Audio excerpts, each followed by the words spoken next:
This is an ABC podcast. This is the Conversation Hour on ABC Radio Melbourne and Victoria. Can a class change the way you behave? Can you teach empathy? Can you teach someone not to be violent? Well, classes teaching empathy and how not to be violent are being used by some workplaces, including Parliament, as a way to change behaviour and culture of individuals. So, is it that simple? If you are a violent person, can you change? And do these classes actually work? The Royal Commission into Domestic Violence reported that they still do not know to what extent existing programs are successful in changing individual behaviour or attitude. So have you taken one of these classes, or maybe you live with someone that has? And have they helped? Or is it just businesses and workplaces, even corrections, just ticking a box, for rehabilitation? If a person is ordered to attend a class and they don't believe they should be there, is it all just a waste of time? Can a class change someone's behaviour? Can a class teach you empathy? And can a class teach you not to be violent? This is the Conversation Hour On ABC Radio Melbourne and Victoria. Good morning, my name's Rochelle Hunt. What happens in behaviour change classes? There are now around 4,000 behaviour change programs funded by the state, and many of them have long waiting lists. So are they working? And what do they teach in those particular classes? John's called from Melbourne. John, welcome. Hello. What do you think? Can a class teach empathy?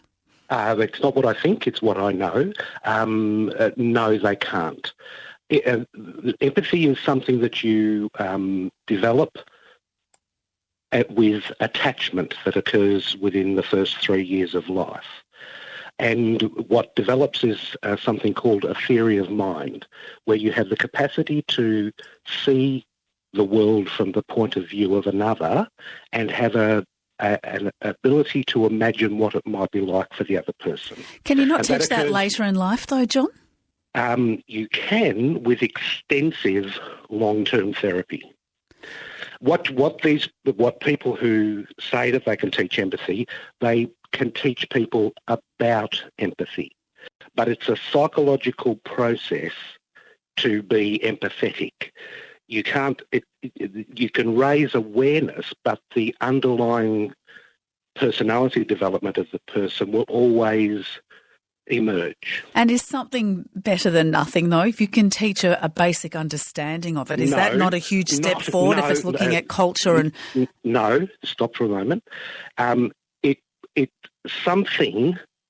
If you define what the something is better than nothing. But anything is better than nothing is not true.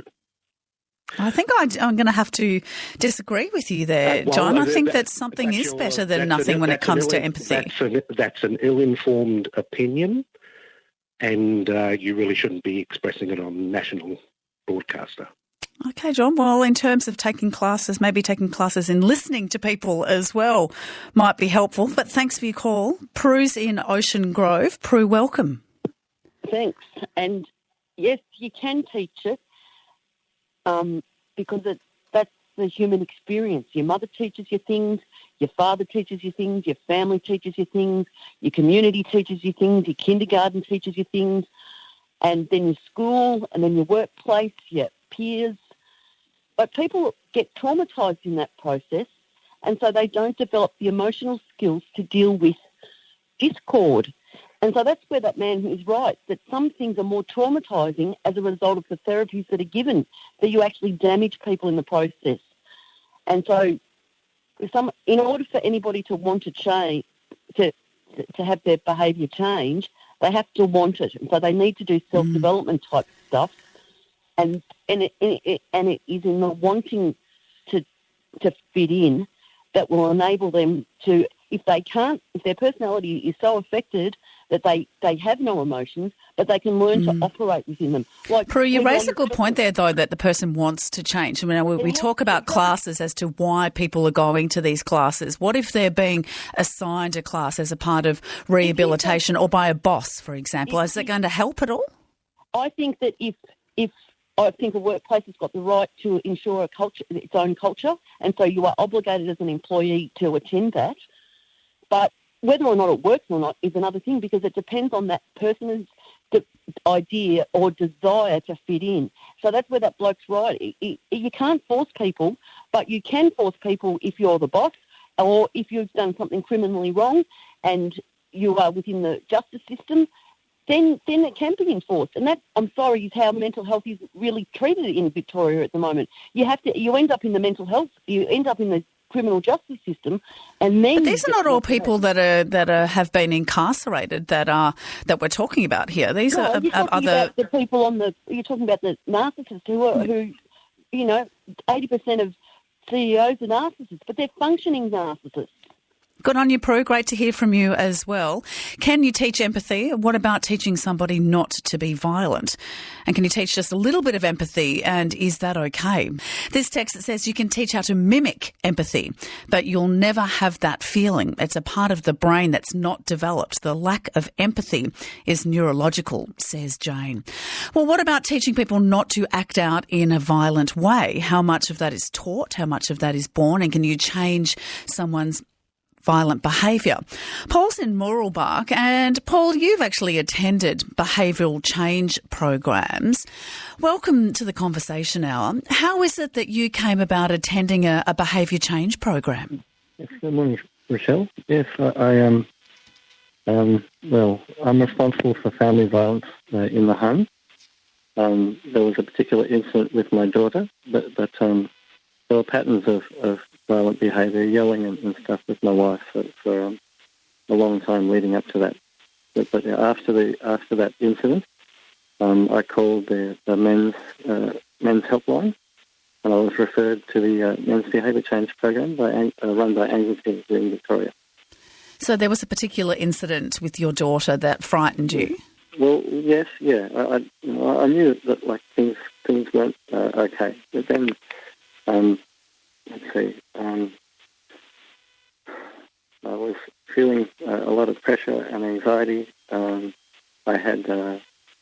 was trying to put dinner on, get dinner ready and stuff, but also get the kids ready for, get them bathed and ready for dinner and stuff. And my daughter wasn't able to cooperate at the time. She wasn't in the right mindset to cooperate. And I I was yelling at her, I tried to push her into the shower. I recognised that wasn't okay. I called my wife. We talked to my daughter on the phone, and we stopped that, and I went back to making dinner. But my wife asked me to leave, which I did, and then I called Men's Helpline, and they referred me to the Men's Behaviour Change program. So when you spoke to Men's Line and they said, we think you should attend a behaviour change program, what was your first reaction to that?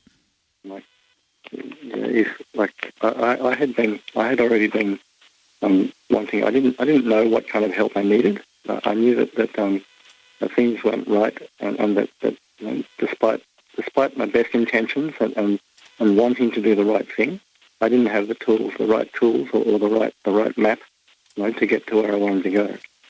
And so I took the opportunity as soon as a place was available. I started doing the program, and it helped a great deal.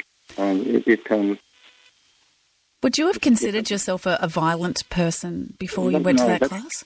That's the thing. It's my experience that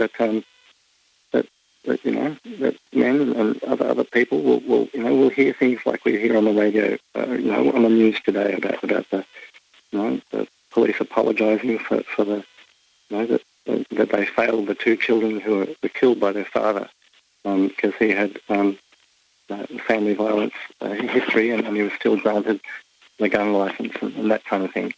And so people hear that and they tend to think, or even I've heard them say, what kind of monster and that kind of stuff. And it's like, we're externalizing all the stuff instead of recognizing, what part of the pattern, what's my part in this pattern? Where are we going wrong? How can we make things better? And so I recognised that that there was, even though I'd grown up with corporal punishment that had gone too far in my home, and even though I decided I'm never going to hit my kids, and I can still tick that box, I've never hit my children, but that doesn't mean that the patterns of violence weren't already in place, and that despite my best efforts, that they were still carrying on. What I find interesting is when we're looking at trying to change the behaviour or the patterns of violence, that it's so individual. I mean, you just mentioned there, your upbringing and what may have occurred in your life and how that's then impacted or affected how you then act out in life. Do the classes look at individual circumstances and trying to get to the bottom of why someone behaves in a certain way? They introduce and talk about all kinds of aspects of violence, whether it's physical and all violence is about control, about somebody trying to control another person or people, and it's various methods of doing that. So whether it's by physical violence, whether it's by emotional abuse, whether it's by financial, limiting somebody's financial capabilities or limiting their contact with support networks and friends, all that kind of stuff is violence, and so that the program helps us to recognise what violence is and what parts of what we're doing or can contribute to that kind of violence, whether it's with ourselves or whether we're walking past or are we condoning or enabling other people to commit violence and stuff like so. Yeah, it's more a reflection on what we're doing ourselves.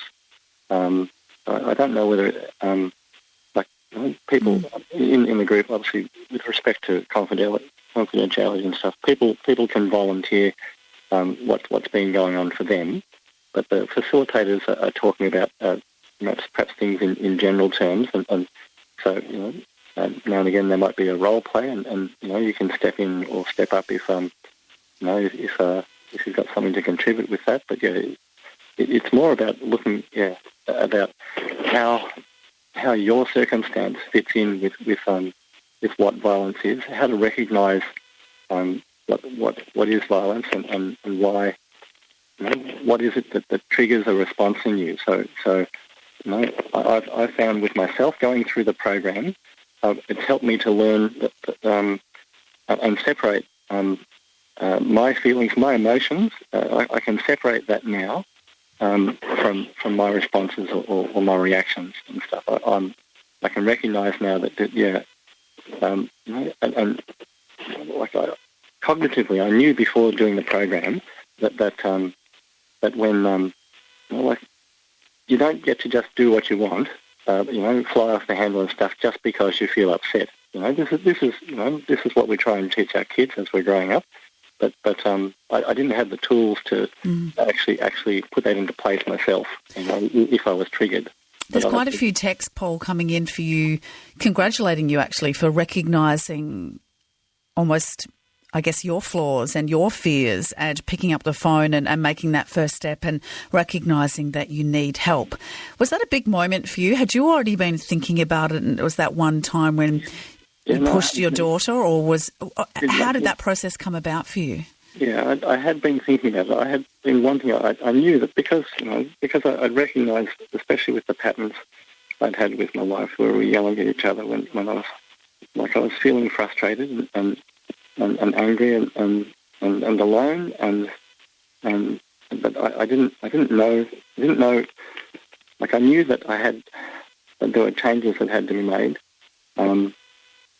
Like at the time, I think I was externalising some of that, or a lot of that, with my wife. Like I thought, well, how can I change if we're going to keep yelling at each other like this?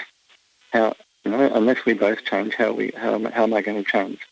But I've again, doing the program, I've been able to separate my feelings and my responsibility for my actions from what other people do as well.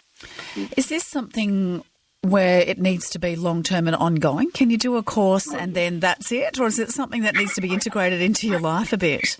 There are, not to speak specifically, but some other men in the with the Men's Behaviour Change program have come to it in different ways, and some people do it more than once. I've spoken with men who've done it twice and they're doing it again for a third time. But I'm with a follow-on group called On Track, and we still meet weekly, and go into more depth with some of the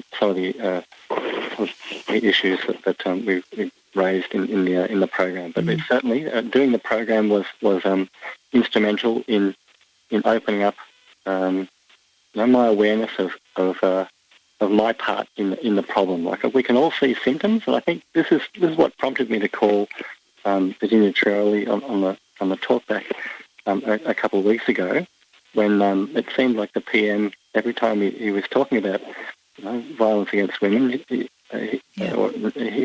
seemed to be putting his foot in his mouth and making things worse for himself. And it seemed to me that, from my perspective, he seemed to be at a point where I was before doing the problem, where he could see there was a problem, but he wasn't really sure where his place was in the problem. And there's a difference between that feeling of being blamed for something and having responsibility. So when he was in that press conference and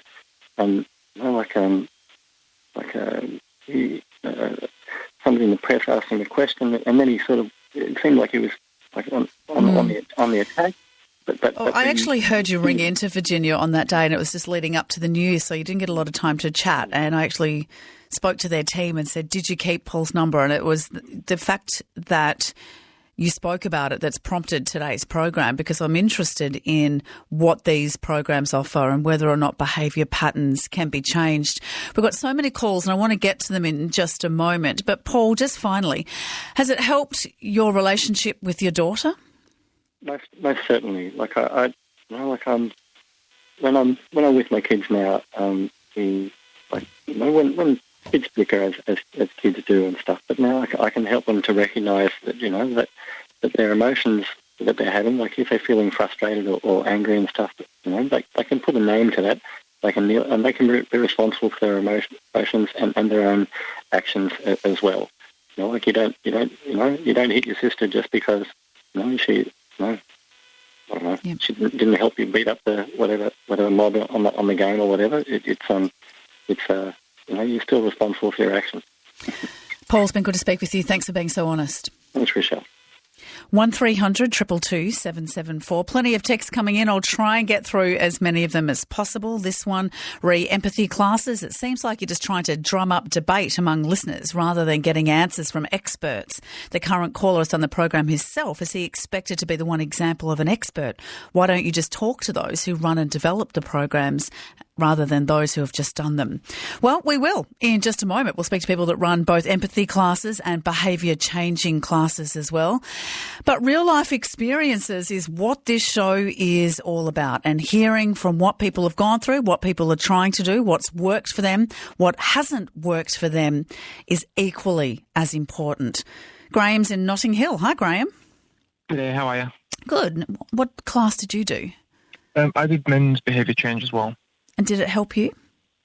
Yeah, it was amazing. I think, that some people have to go, some people get to go, choose to go, and I made that choice. And, I think for men who want to make a difference and are willing to be vulnerable in class, definitely get the most out of it.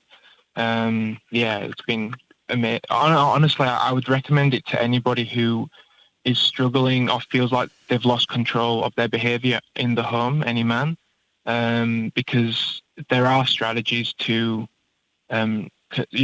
be in control of yourself. And I think going back to what the caller was saying earlier, where you can't train empathy, I think probably there is some truth to that, but I think most people are do have a level of empathy at least. And this class is about not really saying, well, what you're doing is wrong, because everyone knows what they're doing is wrong. But how do you actually have control over yourself in difficult situations? Yeah. How do you talk to people about doing these classes, Graham? I have to say that the text line, the tone of it that's coming through is really divided, and people are quite aggressive and upset about the fact that people are even going to these classes, that they're talking about these experiences and what do you know, it can't be taught. And I'm quite surprised by the level, not of emotion, I expected that, but by the level of aggression that's coming through, which is quite ironic, strangely. But do you tell people that you do these classes, and is it something that you keep close to yourself? And what kind of reaction do you get from both men and women when you say, look, I've undergone behaviour change classes? Look, there's no doubt that there is a level of shame that your behaviour is in a place where it's not acceptable, and I have spoken to people about what I'm doing or have done in the past, the classes that I've done, and it is definitely difficult because you do risk being seen in a different light. There's no doubt about that. But I think part of being a valuable member of society is taking responsibility for yourself and also being aware of how you are behaving, because that's a goal of, I believe, of every adult should be to take that vulnerability. And for those that are angry about it, do you know why they're angry? Like what particularly is upsetting them? Lots of different things, from he's lying to you, that's not true. He's still blaming other people. All similar sort of things along those lines. So you can't teach empathy. I guess just saying that, well, it's not really going to help in any way. I just wonder whether or not you have got the same reaction. Sure. Well, I'll give an example. I used to say, and this is quite common to hear in class, to say things like, I just go from 0 to 100, and it feels like one little thing happens. But what I noticed in myself was that actually when I became aware of my emotions, it was actually little things. Oh, she's not talked to me, or she didn't answer my question nicely.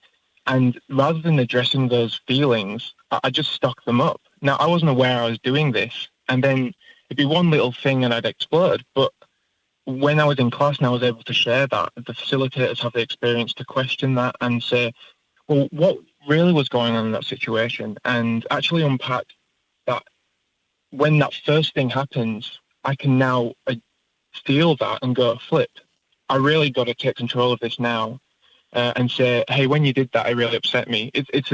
And deal with it when it's a small problem. And I think that's the kind of input that you do need someone who has experience and, has the education to address. And that is the real value of these classes. And also doing it with a group of men who are going through the same kind of things is really valuable. Yeah. Is this a way to change generational violence, do you think, Graham? I think it absolutely shows the standard, because when we're in our own homes, everyone's home culture is different, and being able to go to a class and have at least an educated, someone who has done education, has experience, to say, actually, that's not acceptable. It is some things you're like, really? But then actually, when you put it into practice, your home life becomes more positive. So I honestly believe that these programs, even education like this, is very important into breaking that, because you don't necessarily know what you're doing is. There's a bit of debate around should we use the word violent or abusive, but say like verbal abuse. Is what you're doing verbal abuse? Well, it's actually helpful to have an expert tell you that is abusive for this reason, and to get that perspective, and then discuss it in class in a safe space. Definitely, yeah. Graham, thanks so much for calling in. My pleasure. Well, let's actually find out what happens in some of these classes. And is it all just men that attend violence and behavioural changing classes? If you're a woman and you've attended one of these classes, I'd love to hear from you as well. And in just a moment, we'll look at whether or not you can teach empathy. 1300 222 774. ABC Radio Melbourne, keeping local conversations going. Okay, now I need to get to the nitty-gritty. You said there were bits of it that were real. Yeah, there were bits of it, and that's private.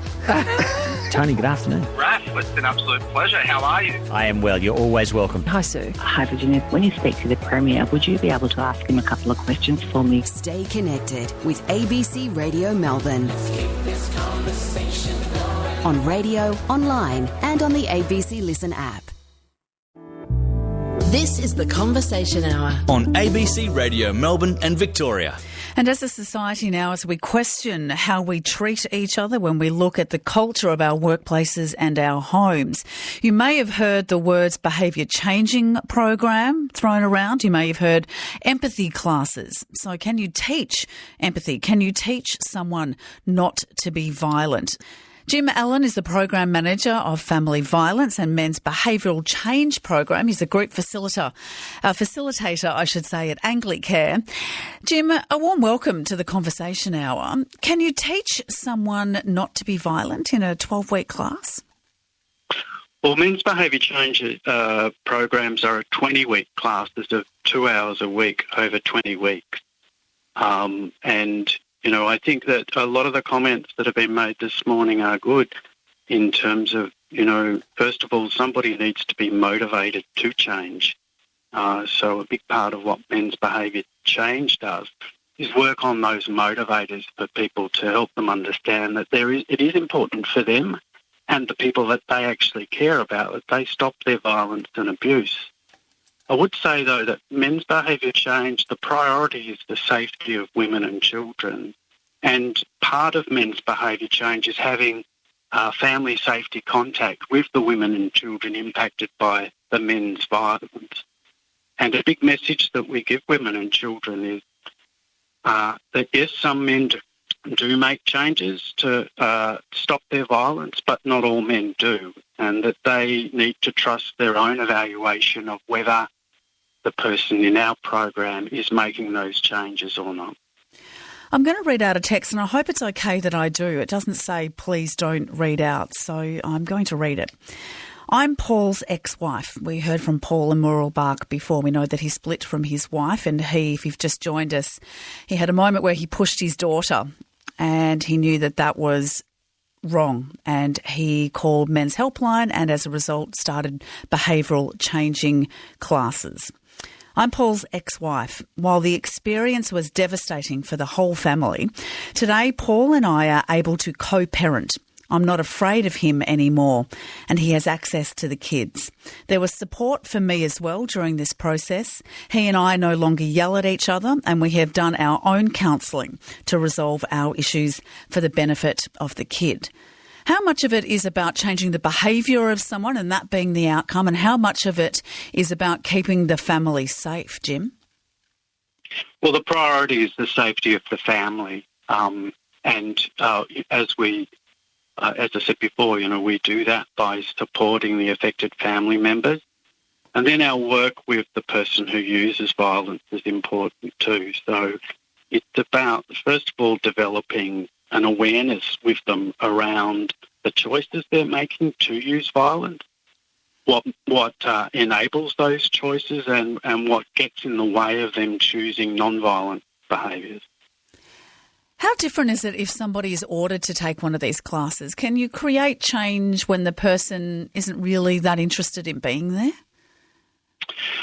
Well, if a person is absolutely in total denial of any violent or abusive behaviours, then I don't think you can include them in a men's behaviour change program. So they do need to be open to getting something from the program. But the levels of awareness and motivation in the early stages of the program vary significantly. So part of it is building that internal motivation. So what's brought them to the program is some external motivation. You need to be able to engage with these guys and work out what's in it for them, firstly, around change. What would be beneficial to them? And from that point, you then step across to getting them to think about, and how does that benefit other people too? Jim, while we've got you, we might take a few calls. Jim Allen is with you, the Program Manager of Family Violence and Men's Behavioural Change Program. He's the Group Facilitator at Anglicare. But Michael's been waiting. He's in Melbourne. Michael, what did you want to say? Oh, hello. Basically, I just wanted to contribute to the conversation regarding my experience. So I was in prison when I actually had to undertake a violence intensive intervention program. And this wasn't necessarily having anything to do with family violence. This was just violent crimes that you were convicted of, and then you get categorised into a category called an SVO, which stands for Serious Violent Offender. And you must undertake a program, a violence intensive intervention program, in order to be eligible for parole. And so my experience was a lot different to some of the previous callers in that we were basically, in some sense, forced to do the program, because if we didn't do the program, we could kiss parole goodbye. And so what that kind of did for the energy in the room was you could tell 90% of the guys in there didn't want to be there. And in fact, on the first day when we were all asked why were we doing it, a lot of them just said, look, we're here because we want parole, and that's it. And so initially, what that did for me was basically caused me to be a little bit shy, because I thought to myself, oh, wow, these guys don't really want to be here. I don't really want to be pouring my heart and soul out in front of a group of guys that don't really want to be here. But that's just what we were forced to do. And then as the program goes on, it went for about 9 months, doing it 2 to 3 times a week.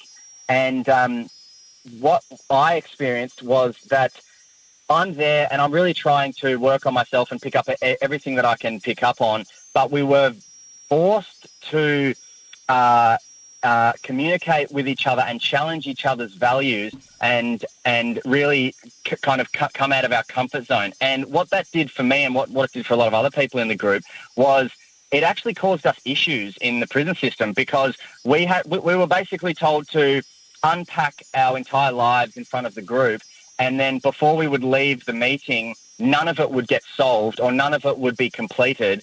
And then we had to quickly pack ourselves back up and zip up our heart again before going out back into the prison yard. And I actually ended up being in a bit of a scary situation, because the facilitator challenged me to challenge one of the views of someone else, because she could tell I was not agreeing with how this particular person was portraying his crime. And I didn't want to say anything because I didn't want to have any enemies. But I thought to myself, oh, geez, they're gonna mark me down as not challenging other people's views and not taking the program seriously. Oh no, I'm not going to get parole. So I challenged his views, and then I had to face this person in the yard. And so that wasn't a very positive or proactive thing to happen for me. And so could programs like this work, Michael, but not within the prison system? Is this something that should be a part of rehabilitation post-release? Or, I mean, it's hard, because part of me thinks, well, it's a really vital skill to learn and an experience to have. But if it's not working within that environment, if people are just ticking boxes, I mean, you're sort of damned if you do, damned if you don't. Well, that's how I felt about it as well. And I also looked at the content. We were given a booklet to fill out and everything like that. And I looked at the content and I remember thinking to myself, a program like this set out in this way outside of prison, where 100% of the applicants are all wanting to be there, I thought, yeah, you could really get a lot out of this, because you're here wanting to be here. Now, I was trying to make the most of it because, lemons to lemonade type of situation. I thought, well, I'm here. I may as well I have to do it to get parole, so I may as well apply myself and learn as much as I possibly can, which I did. But the limitations of being in prison are great.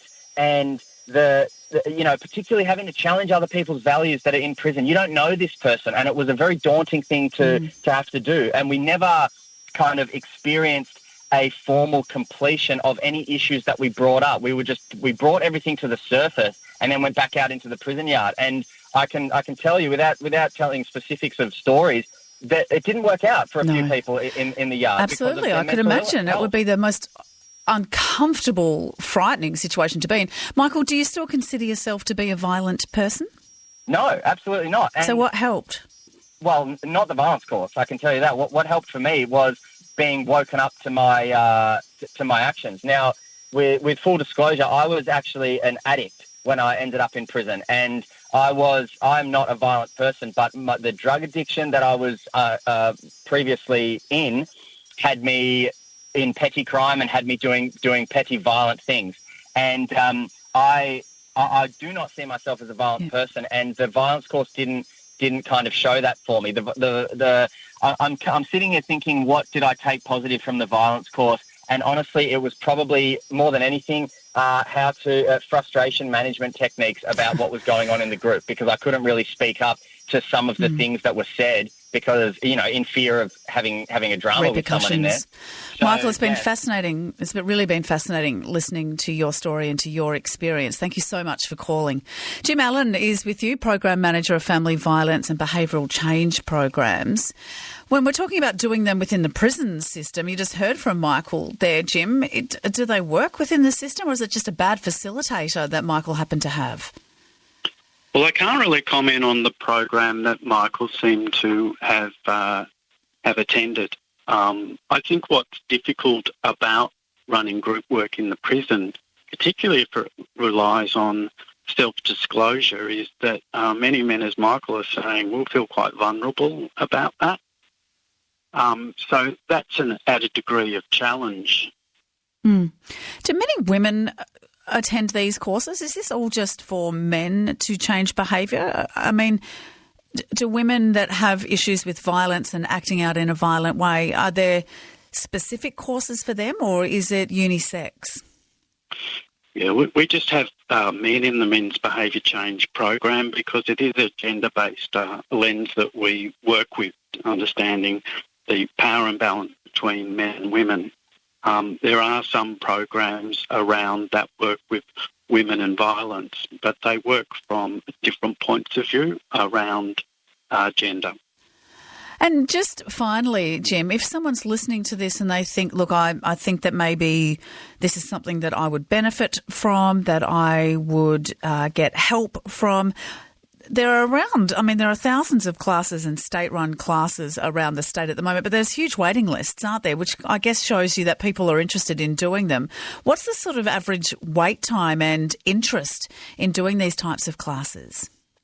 Look, that will differ from region to region and program to program. At Anglicare Victoria at the moment, the wait is about 2 to 3 months to get in to do an assessment around the person's violence, their risks to other people and their needs, and whether men's behaviour change.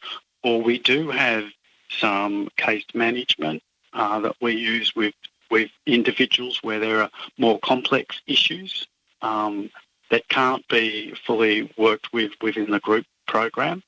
Could I just say Men's Referral Service is the number to ring if people are interested in accessing men's behaviour change. Yeah, what's the number, Jim? That's 1300 766 491. 1300 766 491. Yep. Perfect. Good on you. Thanks, Jim. Okay, thank you. That's Jim Allen. And, of course, there's other numbers you can call as well. There's the Men's Helpline, which is 1300 789 978, and Beyond Blue 1300 22 4636. Let's have a chat to Christina, who's been waiting in Blackburn. Hi, Christina. Hello. Hi, what did you want to say? I wanted to let you know that I actually did study nonviolent communication for a couple of years, and the particular course is a course that a guy called Marshall Rosenberg created, for want of better words, and I found it actually had no impact on my behaviour whatsoever. I understood it in theory, and in theory it really works. However, it wasn't until I started doing something called somatic experiencing, which was developed by Peter Levine, and this is about when you have a strong, emotional, intense reaction to something, it's in the body, and it's very difficult if you ask people who have those kind of reactions to be logical in that moment. So what it helps to do is gently guide and increased my tolerance of difficult sensations that I've suppressed within my own body. And once I did that and have continued to do it, I was then able to apply the non-violent communication methods to people. So that was something that you tried, and it was somatic experiencing. I hadn't heard of that before, Christina. Christina, thank you. We've also been talking about whether or not you can teach empathy, which is something different, or maybe it's all connected to changing somebody's violent behaviour. But Catherine Tay, she is the Managing Director of Future Eye and teaches empathy. A lot of heated discussion, Catherine, around whether or not it can simply be taught. What would you say? Well, I think so, but it does depend on the willingness of the person who's wanting to join and learn, really. How much of it is emotion? Well, there's two elements to that. It's the emotion you're having and the emotion the other person's having when you're doing one-on-one empathy, or else institutionally it's the emotion society has and the organisation within which you're working. But if we're just talking at the individual level for a moment, the value of the empathy training is in a way to increase your emotional literacy, to understand not just, your own emotions, but the others as well. So put some structure around that as opposed to sort of just your intuition. Depending on how you were raised and how empathetic your family may be and the experiences that you live and that you witness, can that be, and let's say it's all on the negative side, can that be retaught later in life? Many of us, later in life we meet someone that's really instrumental in our emotional development, and that could be a partner, a teacher, a neighbour, anyone, and it does create a certain shift in understanding either somebody else's emotions or understanding your own emotions. And I kind of, based on nothing, believe, and maybe it's foolish of me, but believe that you could teach someone to be empathetic later in life, even if they hadn't been throughout their life or didn't really understand what it meant to show empathy. Yeah, I 100% agree. You would have read Craig Kelly saying you can't teach an old dog new tricks. I really think that that goes to the person's willingness. So there's some people who have the internal resources to grow and evolve, and some that don't. And then there are some who are curious and interested to engage in what it might take to do so. So you kind of have to have the ability to self-reflect and the awareness for, perhaps being in a different state, that you can evolve your emotional intelligence and that you would want to evolve your emotional intelligence because it's better for you and for the people around you. So what happens in a class? Is it all role play? If we were to, our boss turns around tomorrow and says, it's now a prerequisite for you to attend empathy classes, what would I experience? Well, one of the things that we do to kind of create the aha wake-up call is the listening exercise at the beginning, where the group's split into two, and one group is told to tell a story that is a meaningful emotional story, and the other is told to use what we'd call sort of level one listening, which is very self-focused. So someone says to their own experience. In other words, they need their own personal experience to be heard in order for them to feel like they can relate to your issue, which is, a kind of diluted empathetic communication. You're not really being aware or engaged with the other person. So we get them to reflect after that exercise how they felt. Then we teach them the different levels of listening up to the generative listening at level 5, and then we do the next exercise where you actually generate new ideas and understandings with each other through the process, and reflective listening, engaging around how people might feel and generating a new insight for both of you out of the discussion. And then we reflect on how that feels. And basically at the end of that, people realise just how much more connected they feel, just how much happier they are as a result of having a level 5 interaction compared to a level 1. That opens the door then to all of the other elements of how you create empathy and emotional literacy is the next. Catherine, just finally, right at the very beginning of the program, and it sort of set everybody off the idea of you can't have just a little bit of empathy and that a little bit just isn't good enough. Is that the case? I guess it depends on what was your insight around why they were. Well, that if somebody has no empathy and they go to a class that they're not going to be able to be taught it, and then the argument of, well, what if they learn just a little bit of empathy? Is that not going to help? And there was a lot of conjecture around whether or not a little bit is better than nothing. Yeah, I mean, I suspect a little bit is better than nothing, but I also read there were people who were concerned there were sociopaths and psychopaths that were then going to pretend to be empathetic. I think the intuition that we have and understanding I have from psychologists is that when you meet a sociopath or a psychopath, they can only pretend to be empathetic for so long. It's like not that's part of the issue for them. Whereas learning to be empathetic, and there's multiple elements of that, helps you fine-tune your own understanding as well as the other person. So having a little bit is an advance on having none, whether you're a psychopath or actually just an average human being who wants to do better in your communication. Catherine Tay, thanks for your time. Thank you. She's Managing Director of Future Eye, runs empathy classes. Chris is in Corio. Hi, Chris. Yes, good morning, Liz. Good morning, listeners. I did a men's behavioural change about 12 years ago, and we did role acting. So you were the victim and you were the aggressor. You had to do both. And I agree with previous people who said the only people that go in there who are sent in there, like court orders and stuff like that, they're like dole bludgers. They go to a factory to get say hello, can you sign this for me, so they get the next Centrelink payment. A lot of them just went in there, crossed their arms and look at. Yeah, that's been the discussion today, people just ticking the boxes. Yeah, just ticking the boxes. So you've got to want to be there, Chris, you think? Oh, look, you've got to want to be there. I did mine, and it helped me with when I get angry and stuff like that with my family and partner. And I used to go for walks. That was something at the time. We'd go for a walk, let the air cool down, and it helped. It annoyed my partner because I just get up and walk away, walk out the door and go for a walk. But the other problem was then police got called once. Because we were loud and aggressive, and one of the kids called the police, and the police made me go and sit at the police station, even though I was in the car ready to leave. Chris, I'm going to leave it there with you because it sounds like it's a really complicated situation and I don't really want to go into some of the specifics, but I thank you for your call anyhow. I do want to get to Tony, who's called and been waiting patiently from Oyen, and he might be able to respond to a text here from Rosalind, who's in Dandenong, and she's saying, listening to all these people speaking this morning, you're missing the point. You should be teaching kids how to manage their temper and not wait till they're adults. Tony, this is something that you're quite passionate about. Yeah, g'day. How are you? Good, mate. Tell us a bit about your story. Away a bit.